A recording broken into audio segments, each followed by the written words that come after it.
मैं हूं आबिद हुसैन शेख, आपका खैर मकदम है कर्नाटक एक्सप्रेस में। सबसे पहले नजर आज की हेडलाइंस।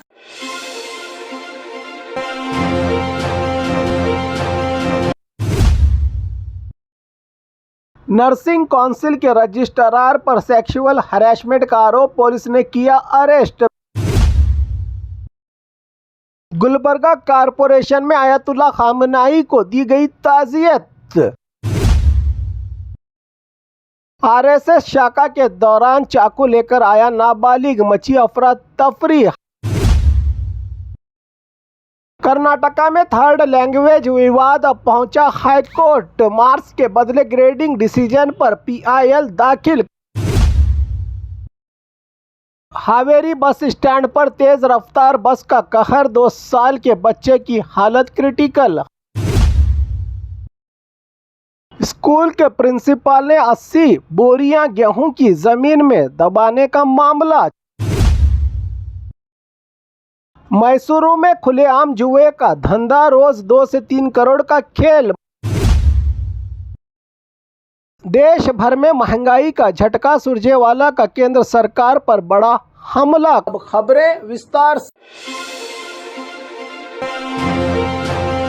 नर्सिंग काउंसिल के रजिस्ट्रार पर सेक्सुअल हरेसमेंट का आरोप, पुलिस ने किया अरेस्ट। बेंगलुरु के गांधीनगर में एक संस्था से जुड़ी बड़ी खबर सामने आई है। कर्नाटका नर्सिंग काउंसिल के रजिस्ट्रार पर ऑफिस में काम करने वाली एक महिला ने सेक्सुअल हरेसमेंट का गंभीर आरोप लगाया है। डॉक्टर मल्लू पर महिला का कहना है कि रजिस्ट्रार ने जबरदस्ती बदतमीजी की, हाथ पकड़कर खींचने की कोशिश की और गाड़ी में ले जाने की भी कोशिश करके गंदी हरकतें की हैं मेरे साथ। इस घटना के बाद महिला ने तुरंत पुलिस में शिकायत दर्ज करवाई है। इन आरोपों को लेकर केस उप्पारपेट पुलिस स्टेशन में दर्ज किया गया है। शिकायत के बाद आरोपी कुछ समय तक फरार रहा, लेकिन पुलिस ने उसे गिरफ्तार कर लिया है की जानकारी एक प्रेस कॉन्फ्रेंस के दौरान डीसीपी पश्चिम विभाग यतीश ने दी। कहा कि पुलिस ने आरोपी को कोर्ट में पेश करके जुडिशियल कस्टडी में भेज दिया है और आगे की जांच जारी है।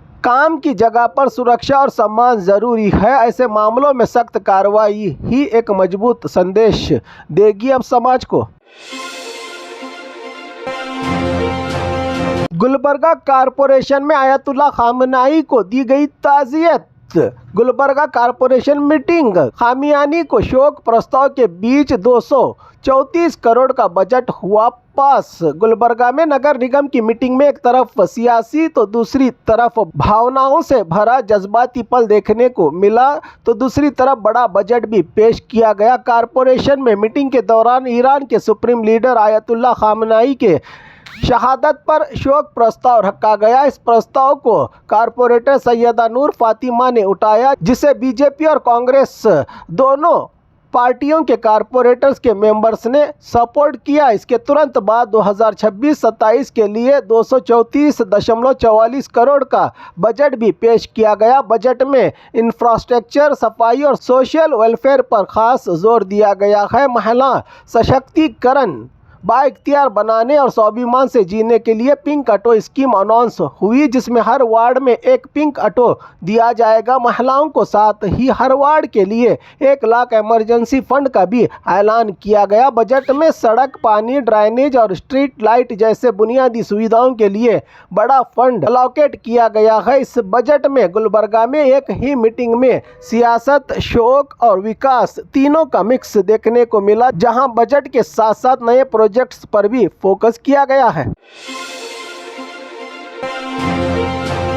आरएसएस शाखा के दौरान चाकू लेकर आया नाबालिग, मची अफरा तफरी। हावेरी से एक चौंकाने वाली खबर सामने आई है। राष्ट्रीय स्वयंसेवक संघ की शाखा के दौरान एक नाबालिग लड़का हाथ में चाकू लेकर पहुंच गया, जिससे कुछ देर के लिए वहां अफरा तफरी का माहौल बन गया। ये घटना हावेरी के एक स्कूल ग्राउंड में हुई, जहां आरएसएस के कार्यकर्ता योगा और प्राणायाम कर रहे थे। इसी दौरान लड़का आया और कार्यकर्ताओं को धमकी देने का आरोप है लड़के पर। जब लोगों ने उसे पकड़ने और सवाल करने की कोशिश की तो लड़का चाकू छोड़कर वहां से भाग निकला। इस घटना के बाद भगवा संगठनों के कार्यकर्ता पुलिस स्टेशन के बाहर इकट्ठा हो गए हैं और कड़ी कार्रवाई की मांग की जा रही है। पुलिस से यह भी पूछा जा रहा है कि लड़के को किसने भेजा और वो चाकू लेकर क्यों आया। मामला पुलिस के पास है और पूरी सच्चाई जानने के लिए जांच जारी है। कर्नाटका में थर्ड लैंग्वेज विवाद अब पहुंचा हाईकोर्ट। मार्क्स के बदले ग्रेडिंग डिसीजन पर पीआईएल दाखिल। कर्नाटका में थर्ड लैंग्वेज को लेकर विवाद अब कानूनी रूप ले चुका है। एसएसएलसी एग्जाम में थर्ड लैंग्वेज के मार्क्स की जगह ग्रेडिंग सिस्टम लाने के सरकार वाले फैसले को कर्नाटका हाईकोर्ट में चैलेंज किया गया है। बेंगलुरु के दो नागरिक चंदन और वेंकटेश ने इस फैसले के खिलाफ पीआईएल फाइल की है हाईकोर्ट में। उनका कहना है कि सरकार ने बिना पब्लिक डिस्कशन और बिना कैबिनेट की मंजूरी के इतना बड़ा डिसीजन लिया है। पिटीशन में यह भी कहा गया है कि एग्जाम के दौरान ऐसा बदलाव लाना स्टूडेंट्स के फ्यूचर पर नेगेटिव इम्पैक्ट डाल सकता है और लाखों स्टूडेंट्स में कन्फ्यूजन पैदा हो रहा है। सरकार के इस कदम को बेवक्त और एक तरफा बताया गया है। साथ ही बराबरी के अधिकारों के उल्लंघन का भी आरोप लगाया गया है। अब फैसला कोर्ट करेगा कि ये ग्रेडिंग सिस्टम स्टूडेंट के हित में है या नहीं।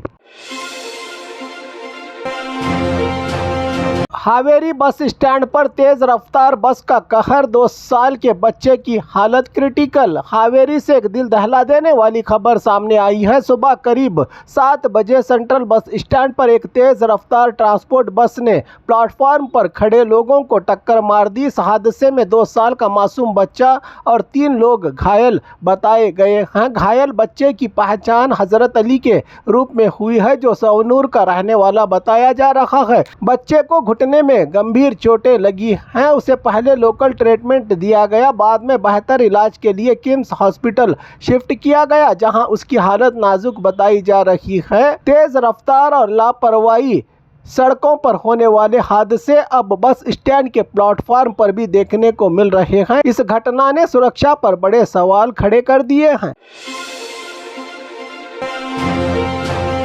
स्कूल के प्रिंसिपल ने 80 बोरियां गेहूं की जमीन में दबाने का मामला। चिकमंगलुरु के तरीकेरे तालुका से एक हैरान कर देने वाली घटना सामने आई है। एक सरकारी रेसिडेंशियल स्कूल में प्रिंसिपल पर आरोप है कि उन्होंने लगभग 70 से 80 गेहूं की बोरियों को जमीन के अंदर करीब 10 फुट नीचे गड्ढे में दबाकर छुपा दिया। ये गेहूं असल में स्कूल के बच्चों को खाने के लिए देना था, लेकिन उन तक पहुंचाने से पहले ही इसे छुपाया गया। जब जेसीबी से खुदाई की गई तब यह बड़ा खुलासा हुआ। आरोपी प्रिंसिपल का नाम हरीश बताया जा रहा है। शक है कि गेहूं को ब्लैक मार्केट में बेचने के इरादे से छुपाया गया था।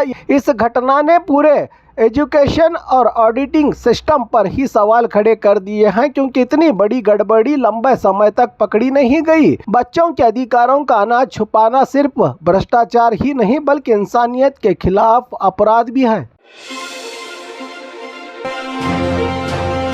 मैसूरू में खुलेआम जुए का धंधा, रोज 2 से 3 करोड़ का खेल। मैसूरू से एक चौंकाने वाली वीडियो सामने आई है, जहां खुलेआम जुआ का धंधा जोरों से चल रहा है। शहर के बाहरी इलाकों में टेंट लगाकर दिन के उजाले में ही लाखों और करोड़ों रुपये दांव पर लगाए जा रहे हैं। गैम्बलिंग में रिपोर्ट्स के मुताबिक रोजाना 2 से 3 करोड़ रुपयों तक का लेन देन हो रहा है। बताया जा रहा है कि इस धंधे में राउडी शीटर्स और बदनाम लोग भी शामिल हैं, जो बिना किसी डर के ये सब चला रहे हैं। पहले ये एक्टिविटीज़ टी नरसीपुरा के स्पोर्ट क्लब तक सीमित थी, लेकिन अब मैसूरू के बाहरी इलाकों में ओपनली चल रही है, जिसका वीडियो खूब सोशल मीडिया पर हो रहा है वायरल। सांस्कृतिक नगरी के रूप में पहचान रखने वाला मैसूर अब इलीगल एक्टिविटीज़ के चलते बदनाम होता नजर आ रहा है और कानून व्यवस्था पर भी बड़े सवाल उठ रहे हैं।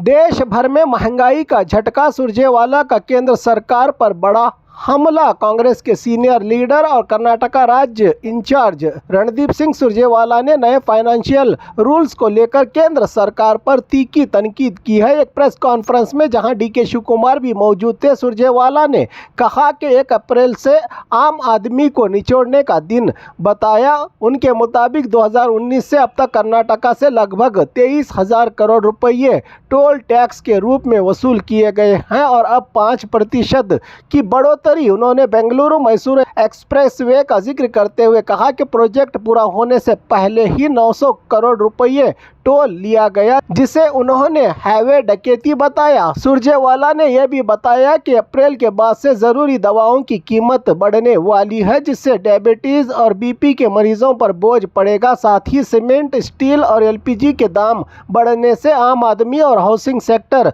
दोनों पर बड़ा इफेक्ट पड़ेगा। महंगाई और टैक्स के मुद्दे पर सियासी गर्माहट तेज हो गई है। खासकर राज्य में हो रहे 2 बाई इलेक्शन दावणगेरे और बागलकोट में चल रहे इलेक्शन पर इसका बड़ा असर पड़ सकता है और आने वाले दिनों में इस पर और बड़ी सियासी तकरार देखने को मिल सकती है सरकार और अपोजिशन के दरमियान। और खबरों के लिए देखते रहिए कर्नाटक एक्सप्रेस।